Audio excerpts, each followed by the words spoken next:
It's Pride Month in 2022. It's Pride Month in 2022. And there's so many things going on right now. And it makes it difficult to both feel proud and to express that in a way that doesn't feel threatened. A lot has been going on. Let's talk about it on today's episode of Project Shadow. Can you hear me? I have something to say.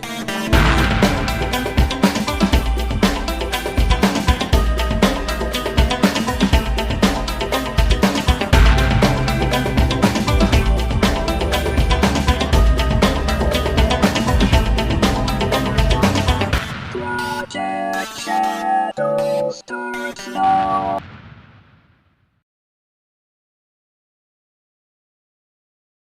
Hello, everyone. How are you doing today? My name is Charlie. I am a non-binary sci-fi fantasy writer, and I would like to talk to you today about having pride in 2022. And that might seem like an easy topic. That might seem like something that I've talked about before, and in some ways, I guess I have. But this year, pride feels different for me. This year, pride doesn't have the same luster that it did in the past. And I'm quite sure I know why. I'm quite sure I know exactly what has taken that sheen off of pride for me. I could go through and start listing all of the troubles. There's so many. All of the anti-transgender kids bills that are being passed around the country, the Don't Say Gay bill in Florida, so many things. But on the other hand, there are things that I should feel pride about. My little town is having a pride parade. We're having a whole pride fest this month. And we've never really done that before. We've tried, but nothing really came from it. People didn't really show up. There weren't that many of us there. It was a struggle. And I'm hoping things go better this year, because we need them to go better this year. We need things to go better. I watched Vera Wild this morning on Council of Geeks talking about the BBC and their whitewashing of their transphobia. And again, I found myself in this place of, do I talk much about pride? Do I do that? Because there's part of me that just doesn't want to do it, that just doesn't want to take the energy and the psychic labor to go out there again for another year, for another time to justify my existence, to explain to people why I am here, why I'm proud, why I have pride, what pride means to me. And it's really hard this year because we're doing the second annual Pride and Prejudice Anthology. And I'm really excited about that. And you can go to my YouTube channel and check out the announcement link for that if you would like to submit a story. Submissions are open until June 26th, so you have time to get us a story for that. And the last one went over so well. It was amazing having all these people come together to tell stories. And to tell such amazing stories, some of which have just haunted my imagination in ways that I'm really not used to because they're not even in genres that I particularly pay that much attention to. But these were our stories, our voices, coming together in pride, coming together with that sense of determination that you have to have as a queer person in the United States, anywhere else, to stand up and make yourself heard, to make yourself counted, to make yourself space in a world, in a country, in a town, in a market that doesn't see your validity, that doesn't see a reason for your inclusion, that sees you only as a representation token that they can spend to get some good PR.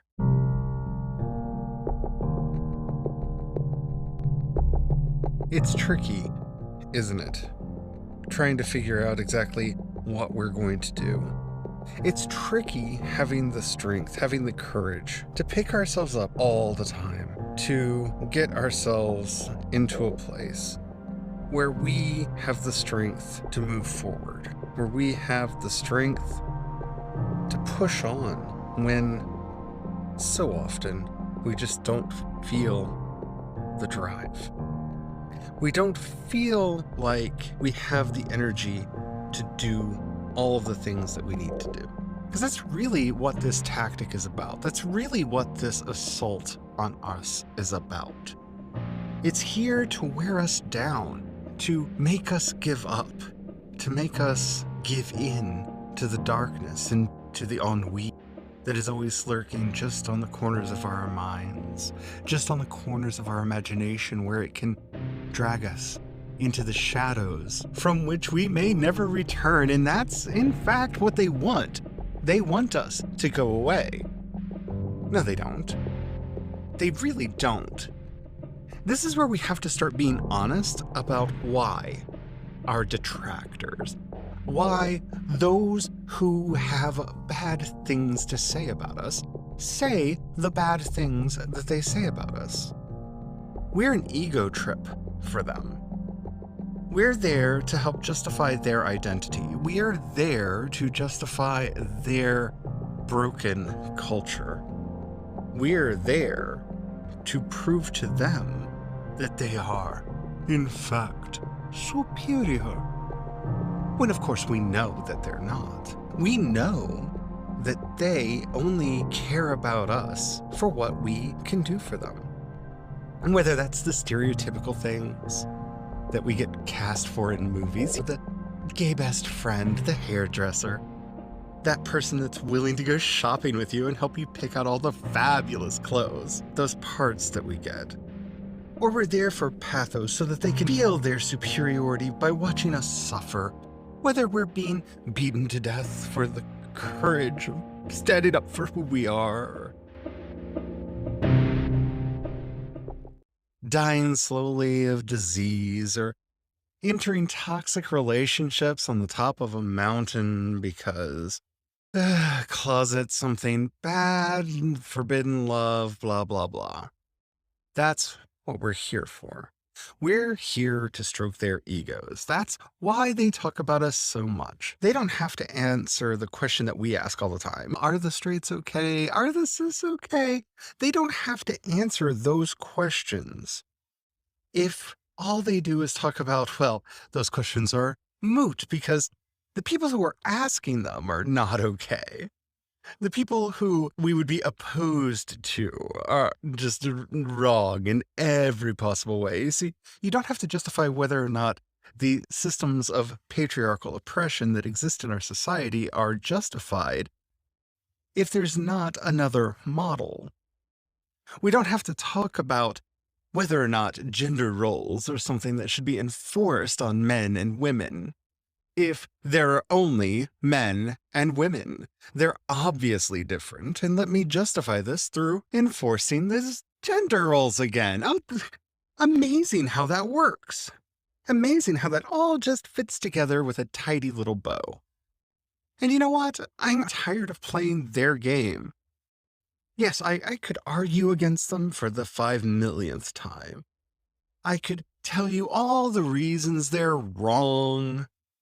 But that's not actually fixing anything. It's just perpetuating the problem. It's being there to be the people they need us to be so that they can justify their own heady little lives at our expenses. They can talk about our children or who we are as children instead of their own kids. No. I'm not really here for them anymore. I'm here for us. Those sound like fighting words, don't they?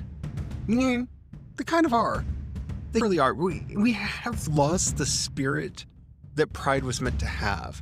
See, we talk about gay rights now, and yes, it's important to have rights, and sometimes we even use big umbrella terms and say queer rights or LGBTQ plus rights. But really what we're after is queer liberation. And liberation is different from rights. Liberation is different from being accepted or being tolerated or any of the other things that the cis straight passing people who founded such horrible groups as the HRC put forward as things we should actually aspire towards. Oh, and do I have problems with the HRC? Well, they gave quite a few. I'm not even going to go into it. I'm not going to go into it. I don't have the energy. I don't have the energy to go after our own right now. Even when they deserve it. Even when they deserve it. Because infighting gets us nowhere. Infighting does not bring us to any of the places that we need to be as a people, as a community. And this is very important for us to understand. Larry Kramer used to say it all the time. We need to think of ourselves as a community, as a people. We are a people. Lesbians are our sisters. Gay men are our brothers. Trans people are our people. Non-binary people are our siblings. Ace and arrow people are our siblings. Intersexed people are our siblings. We have to come together. We have to realize this, because this is the wedge that they're trying to put in between us right now.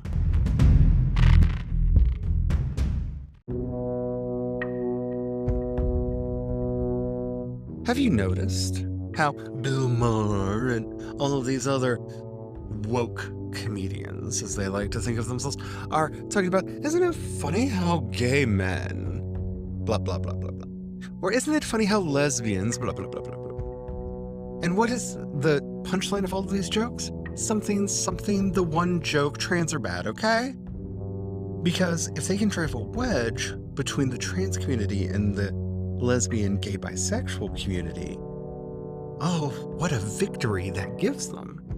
Because once you separate gender issues from issues of sexuality, then we lose our main tool for liberation. You see, queer liberation and women's liberation is the same cause. The reason they don't like us is not because of who we love, it's not because of how we love, it's not because of who we are or how we dress. Oh wait, no, it is that last one. Because you see, this whole project is here to support and sustain the patriarchal oppression of women. And anything that puts a crack in those very detailed prescribed gender roles is a danger to the patriarchy. It's a danger to that overriding system that wants to control and to continue its control. If someone who is assigned male at birth can transition into being a female, and someone assigned female at birth can transition into being a male, then what do these words even mean? They cry out. And oh, do they cry out? Because see, that's the real problem. What do these words even mean? What do they mean?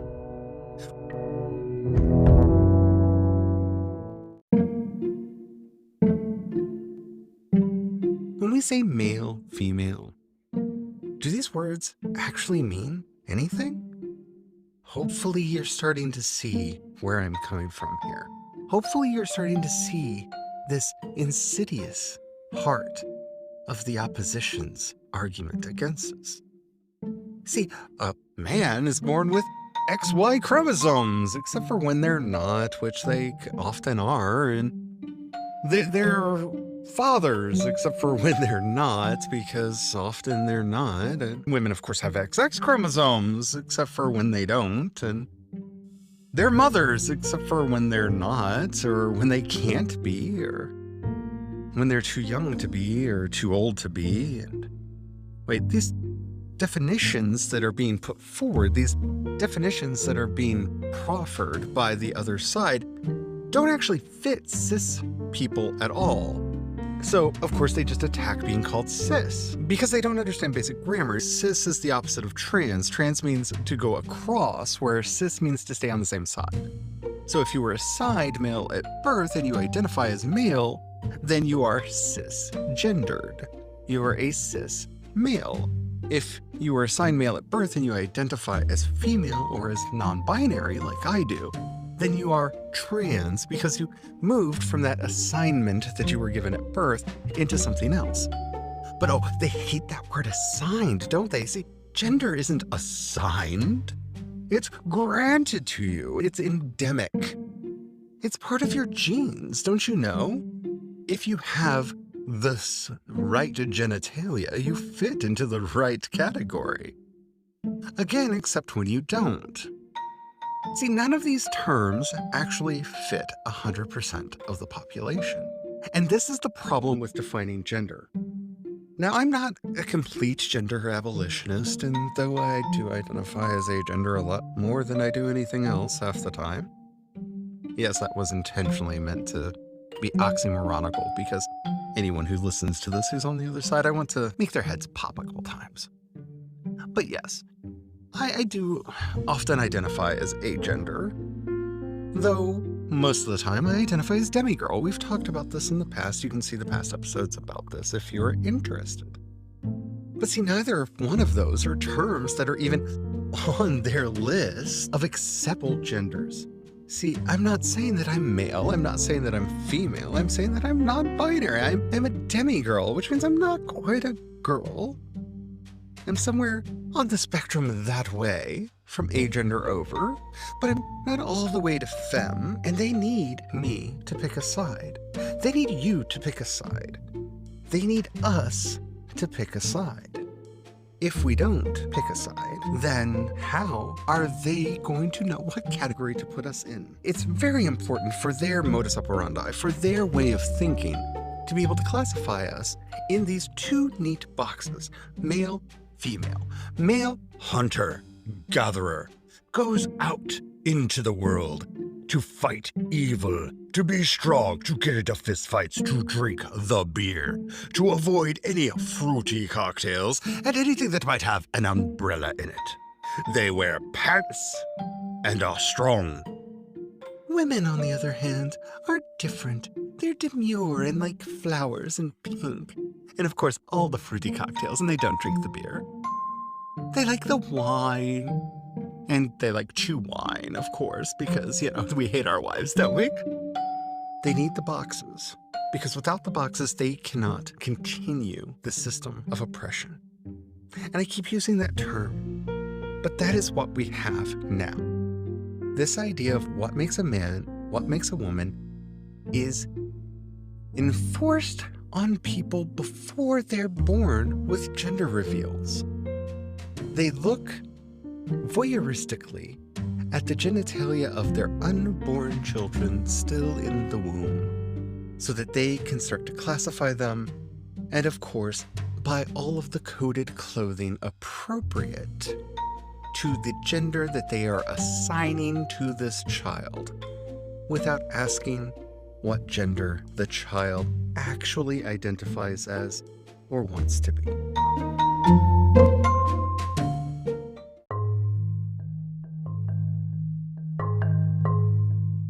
Now, I'm one of those people that believes in a very broad gender spectrum. And this is where I think we need to start bringing more cis people into the argument. Tomboys are on the gender spectrum. They identify as female, yes, so they are a cisgender gender. But there's a difference between being an AFAB tomboy and being an AFAB femme, somebody who likes the makeup and stuff. There are different genders even on the cis side of things. We have words for them, and some of them are beautiful and sweet. We have our soft boys. We have our brutes. We've got the dudes. All of which are very codified gender expressions. All of which are genders that exist on the cis side. And those are also a threat. Please pay attention to this. It's very important. The same people that are against trans folk are the same people that are against butch women, against tomboys, against men that are too feminine. They're against metrosexuals. because that's just too soft for them. Real men have dirty hands, don't you know? Do they?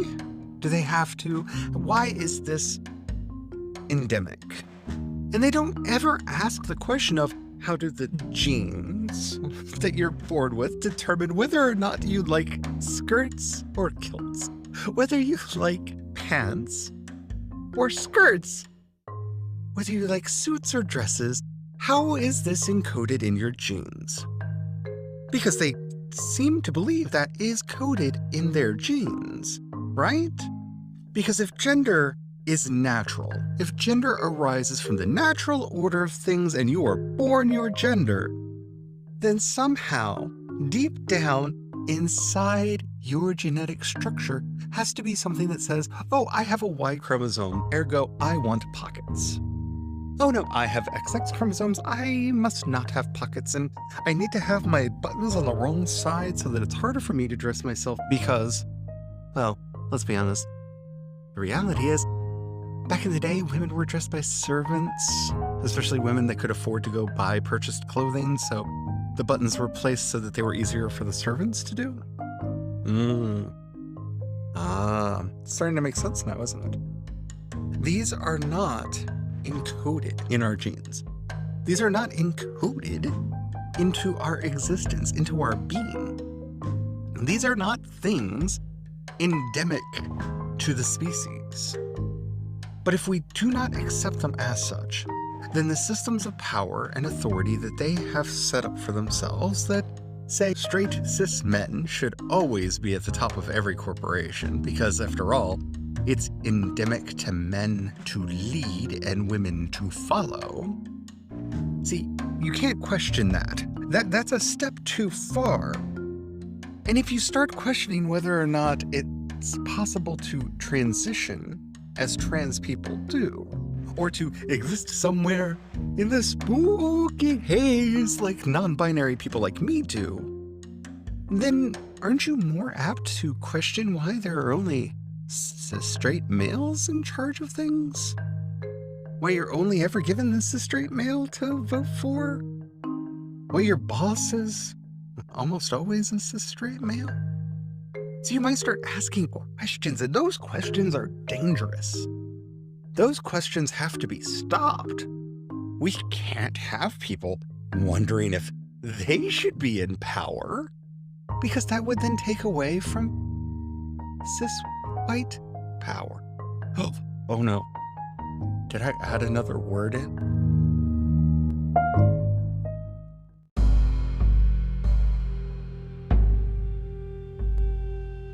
If you've been listening to this podcast for any period of time, you knew racism was going to come into here somewhere. But yes, it's included in this. Because the same assumptions that are applied to gender roles and enforced in society for people of variant gender, be they male or female, are as constructed socially as our concepts of race. That all Black people fill in the blank, all Asians fill in the blank, any ethnic group that you can think of, fill in stereotype here. And if you listen to the people that are adamant at arguing about us, take Ben Shapiro, for example. Ben likes to talk a lot about how grotesque it is for us to be queer and for us to be trans, and how he would never use our proper pronouns and would never do anything to even hint at the idea that he might approve of or respect our relationships. And he also talks a lot about how all Asians are academically gifted and smart and Black people are dumb and criminal. Yeah, he does that a lot.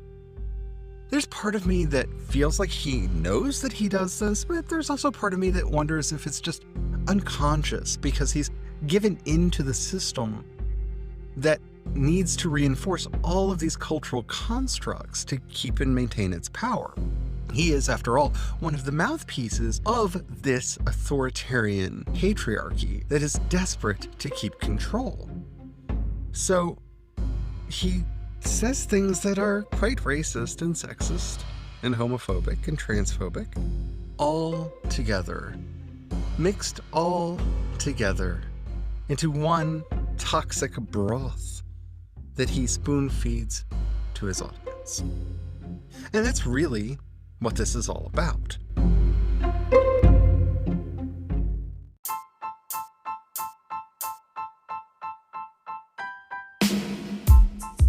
You have to accept gender. Because if gender is a social construct, you might inadvertently realize that race is a social construct as well, and that when we racialize people, we are applying stereotypes to them that they may or may not actually live up to. And because none of us actually conform 100% to the stereotypes that we are assigned, it allows us to say who are the good people and the bad people in each group. And no, not necessarily even because they live up to the standards that we apply and the stereotypes that we lay down, but because of their relationship to whiteness, to cisness, to straightness. As long as you are living up to those standards, they don't have a problem with you. Which is why they have a problem with Lizzo, with Megan Thee Stallion, with Nicki Minaj, with any of the people that would dare say, oh, I'm a woman and I enjoy myself in the bedroom. Oh no, you can't enjoy yourself in the bedroom. You see, the bedroom is not for you. See, cis straight men enjoy sex. Everyone else is there to be used by them. And thus, they're not meant to care if the other people enjoy it or not. And so they push the binary. And they fight and they argue so that they can maintain the power and the systems of control that keep them where they want to be. And that's really what all this is about. And it's important for us to remember that every time they try to divide us. Because I'm just not having it anymore. I can talk about how I want to debunk all of the conspiracy theories that they are putting out about us. But I think it's much more valuable for us to talk about those things they don't want us talking about. All the things that they are doing this for. Happy Pride Month. I hope you enjoyed this episode. If you did, please share it so that the podcast can grow. Check out all the stuff that I'm doing. You can follow me on Twitter and Instagram. I'm C. Dorset on both. I'm also C. Dorset over on YouTube and Twitch, where I stream quite often and do videos and the like. I've got a lot of stuff coming out, and I hope you like it. Until next time, always remember, Black Lives Matter, Black trans lives matter, and trans identities are magical. Bye.